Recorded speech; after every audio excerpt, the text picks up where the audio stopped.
तो कहने का मतलब है कि जहां ब्रह्म विराजता हो वहां तो काम बहुत मुश्किल है। काम बस में नहीं आया, गुस्सा आया, फिर उसने क्या किया, उसने रसाल जानते हैं क्या होता है? देखी रसाल बिटप बरसाखा, तेही पर चढ़े मदनु मन माखा, सुमन चाप निज सर संधाने, अति रिश्ता की श्रवण लगी ताने। आम का वृक्ष, आम के फल में बहुत रस होता है ना, आम के वृक्ष को रसाल कहते हैं। गोस्वामी जी यहाँ पर रसाल शब्द का प्रयोग किए हैं। आम वृक्ष की सुंदर डाली देखकर कामदेव उस पर चढ़ गया, छिप भी गया, धनुष पर अपने 5 बाण चढ़ाए और अत्यंत क्रोध से लक्ष्य की ओर ताक कर उसने कान तक ताना बाण को। आम को जैसा हमने कहा कहते हैं रसाल, यानी जितना उसके पास जीवन के रस थे उसको बटोरा। जीवन के सारे रस कहते हैं रहते कहाँ हैं? हृदय में। अगर तनिक भी संसार का बीज हृदय में है तो काम सवार हो जाएगा, सारा रस आप उड़ेल देंगे। गोस्वामी जी बहुत सुंदर बात कहते हैं, कहीं पर भी कोई रस है तो रसाल के वृक्ष पर बैठेगा ही बैठेगा कामदेव, बैठेगा ही बैठेगा।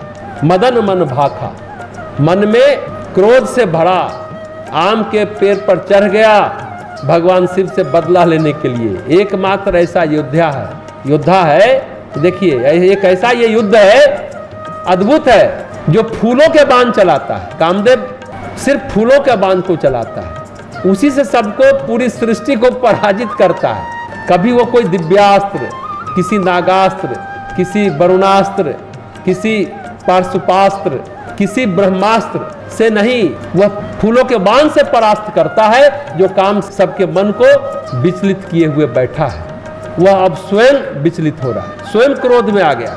जो काम विफल होने पर सबके मन में क्रोध उत्पन्न करता है वह काम आज स्वयं क्रोधित हो रहा है। यदि आप शांत रहें तो आपका कुछ नहीं बिगड़ सकता, कुछ नहीं बिगड़ सकता। एक ऐतिहासिक घटना है, सत्य घटना है। हम हमेशा महर्षि अरविंद की चर्चा करते हैं। पांडिचेरी में श्री अरविंद आश्रम है, वो लिखते लिखते समाधि में चले जाते थे, आंख बंद कर लेते थे। कुछ लोग सोचते थे सो गए, आंखें बंद कर वो समाधि सो जाते थे, सोफे पर बैठे बैठे लिखते रहते थे।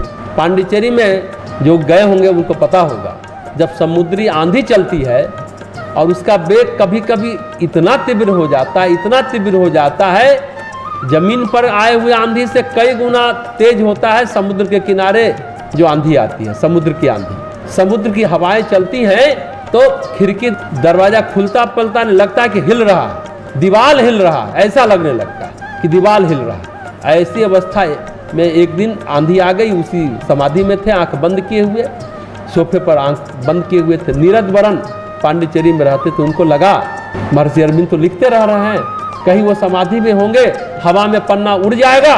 तो चलो दौड़ करके गए कि खिड़की की बार बंद करें। वहां देखे कि वो तो समाधि में है, सचमुच समाधि में है। वो बड़ा आश्चर्य लगा कि बाहर इतनी तेज हवाएं चल रही हैं और कमरे में टेबल पर जो एक एक पन्ना अलग अलग रखा है वो हिल भी नहीं रहा, कुछ नहीं हो रहा है। नीरज वरण को बड़ा आश्चर्य हुआ। अब वो भी ठहरे जिज्ञासु प्राणी, एक लंबा सा बांस लिया, उसमें कपड़ा बांध दिया और खिड़की से बांस को बाहर निकाला। एक छोर पर कपड़ा लटकाया और खिड़की से बाहर निकाल कर देखा, जहां जहां तक बांस जा रहा था कपड़ा नहीं हिल रहा था। तेज तूफान है, उतनी दूर तक निष्पंदता छाई हुई, उतनी दूर तक। इसको कहते हैं शांति। योग का तेज बल क्या करता है, श्री अरविंद का ये सत्य घटना है, कई लोगों ने इसको देखा है।